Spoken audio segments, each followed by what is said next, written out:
আমাদের হিন্দু ধর্ম অনুযায়ী জ্ঞান, বিদ্যা, বুদ্ধি, সঙ্গীত, শিল্পকলা এই সব কিছুরই দেবী হলেন দেবী সরস্বতী, যাকে আমরা বাগদেবী বলি। কিন্তু এই যে বাগদেবী, তার পূজা অর্চনা আমরা একেবারে সত্য যুগ থেকে করে আসছি।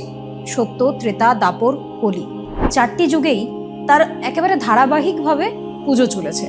বেদে একমাত্র তিনি এমন দেবী যার দেবী হিসেবে সম্মান রয়েছে, যার নাম উল্লেখ রয়েছে, আর অন্য কোনো দেবীর নাম কিন্তু বেদে উল্লেখ নেই। এমন একজন দেবী যার পুজো প্রত্যেক বছর আমরা করি, প্রত্যেক বছর প্রতিটা দিনই হয়ে থাকে, কিন্তু একটি বিশেষ দিন যেটাকে আমরা বসন্ত পঞ্চমী বলি, সেই পঞ্চমী তিথিতে দেবীর পুজো করা হয়, তাকে আরাধনা করা হয়। এর আগের একটি এপিসোডে আমি বলেছিলাম যে কুল খাওয়ার একটি ইতিহাস রয়েছে, কিন্তু যে বাগদেবীর আমরা আরাধনা করি, সেই বাগদেবীর যে রূপ, তার রূপের বিভিন্ন রকম ধাপ রয়েছে। সরস্বতী পুজোর এবারও আমরা আরাধনা করব, কিন্তু আমরা যে দেবীকে আরাধনা করছি তাকে কি আমরা জেনে আরাধনা করি? মানে প্রত্যেক দেবদেবীরই একটি নিজস্ব রূপ রয়েছে, সেই রূপের কি বর্ণনা, কি ব্যাখ্যা, সেটা কি আমরা জানি? না জেনেই তো আমরা অনেক দেবদেবীর পুজো করি, অনেক সংস্কৃত মন্ত্র উচ্চারণ করি, যেগুলোর মানেও হয়তো আমরা জানি না। কিন্তু বলা হয় নাকি যে পুজোই আপনি করুন না কেন, সেই দেবী সম্পর্কে, সেই মন্ত্র সম্পর্কে, তার উচ্চারণ সম্পর্কে স্পষ্ট ধারণা থাকা উচিত, তবেই নাকি সাধনা সার্থক হয়। তাই আমি ঠিক করেছি আজকে দেবী সরস্বতী সেই পুজোর দিনের জন্য একটা এপিসোড বানাবো, যেই এপিসোডে দেবী সরস্বতীর রূপের বর্ণনা থাকবে। আজকে সেই এপিসোডটাই। দেবী সরস্বতীকে আমরা খুব সাধারণভাবে কি দেখি? তিনি একটি শ্বেত পদ্মে আসীন হয়ে রয়েছেন, তিনি শুক্লবর্ণা, তার পাশাপাশি তার একটি হাঁস রয়েছে যে বাহন, সেও কিন্তু সাদা একটি হাঁস, রাজহাঁস বলা ভালো। তার সাথে তার হাতে একটি বীণা রয়েছে, তারপরে তার হাতে একটি বইও রয়েছে। যদিও সেটা বই নয়, আমরা সেটাকে বই বলি, সেটি বেদ, চতুর্বেদ থাকে দেবীর হাতে। কিন্তু এই যে তার প্রত্যেকটা বর্ণনা, যে দেবী শ্বেত বর্ণা, শুক্ল বর্ণা দেবী, তার পাশাপাশি তার বীণা, তার বই, তার যে শ্বেত পদ্মে তিনি আসীন, এই পুরো বিষয়টা কি ব্যাখ্যা দেয় আমাদের কাছে, সেটা তো জানতে হবে। আসুন একটা একটা করে একটু ভাগে ভাগে বলি। প্রথমে বলি দেবীর যে গায়ের রং, দেবী যে শুক্ল বর্ণা, তার অর্থ কি?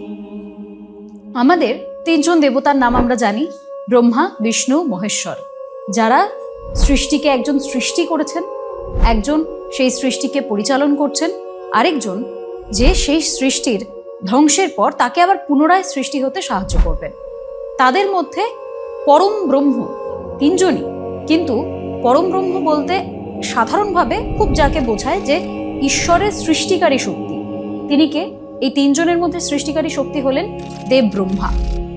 সেই ব্রহ্মার সৃষ্টিকারী রূপ হলেন দেবী সরস্বতী।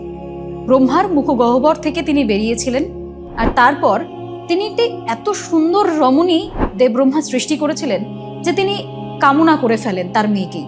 সেটা একটা আলাদা গল্প।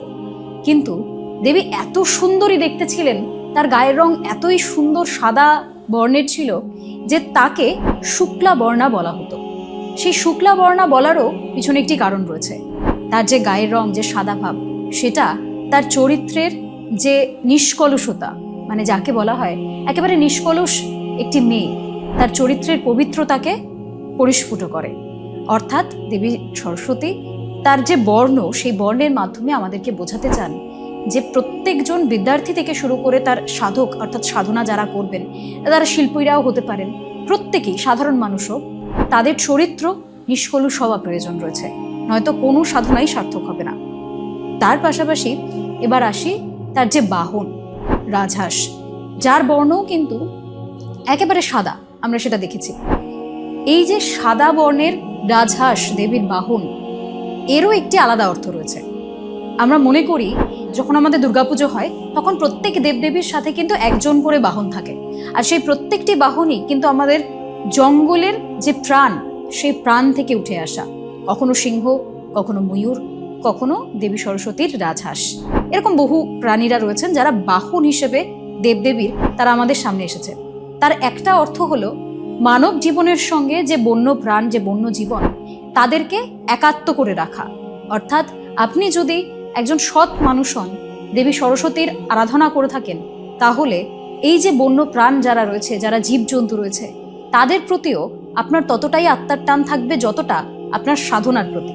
তাহলেই গিয়ে এই দুটো বিষয়ের মিলনেই সাধক তার সাধনা পূর্ণ করতে পারেন।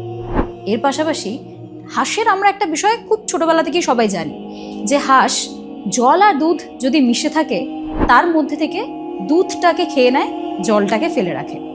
অর্থাৎ এর মাধ্যমে কি বোঝা যায়, যে হাঁস কিন্তু সংসারের যে অসার বস্তু, সার অসার তো মিলে থাকে, সেই অসার বস্তুগুলোকে বাদ দেয়, বাদ দিয়ে শুধু সারটুকুকে গ্রহণ করে।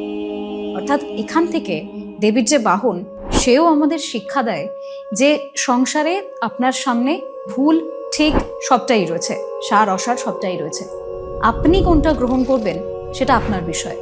সমস্ত অসারটুকুকে ফেলে দিয়ে সারটুকুকে গ্রহণ করলে তবেই আপনি সংসারে আপনার যে সাধনা, আপনার যে কর্ম, সেটাকে এগিয়ে নিয়ে যেতে পারবেন। আর এবার আসি, দেবীর হাতে আমরা একটি বীণা দেখতে পাই। এই বীণা কেন থাকে? আমরা কিন্তু দেবীর আরেকটি নাম জানি, বীণা পাণি। এই শব্দটাকে ভাগ করলেই বোঝা যাবে। বীণা কথার অর্থ যে বাদ্যযন্ত্র, আমরা তো জানি সঙ্গীতের সাহায্যার্থে যে বাদ্যযন্ত্র ব্যবহার করা হয়, তার পাশাপাশি রয়েছে পাণি। পাণি শব্দের একটা অর্থ কিন্তু হাত, অর্থাৎ দেবীর হাতে বীণা। এই দেবীর হাতে বীণা কেন থাকছে? আমরা বাদ্যযন্ত্রটিকে কিভাবে দেখি, সেটি সঙ্গীতের জন্য প্রয়োজনীয়, কিন্তু এটাকে যদি একটু মানুষের রূপ দেওয়া হয়, সেই বীণা কেমন হবে? একটু যদি কল্পনা করা যায় তাহলে বোঝা যাবে তার বাণীর মধ্যে যথেষ্ট মধুরতা থাকবে। কারণ বীণার যে ঝংকার, সেই ঝংকার অত্যন্ত মধুর হয়।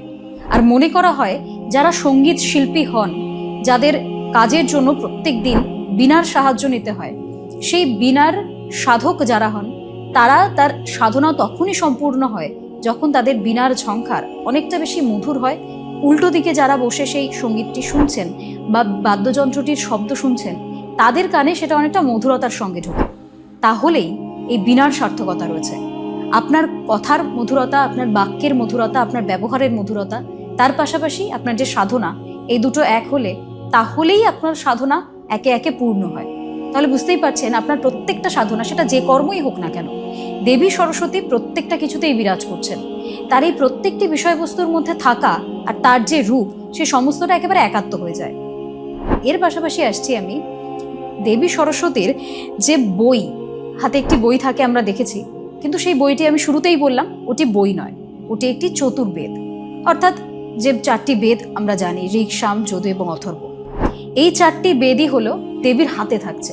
আমি শুরুতেই বলেছিলাম যে বেদ একমাত্র গ্রন্থ যেখানে দেবী সরস্বতীকে দেবীর সম্মান দেওয়া হয়েছে, যেখানে একমাত্র দেবী হিসেবে সরস্বতীকেই রাখা হয়েছে। সেখানে কিন্তু লক্ষ্মী, দুর্গা, আরও যে দেবদেবীরা রয়েছেন, কালী, কারোর নাম উল্লেখ নেই।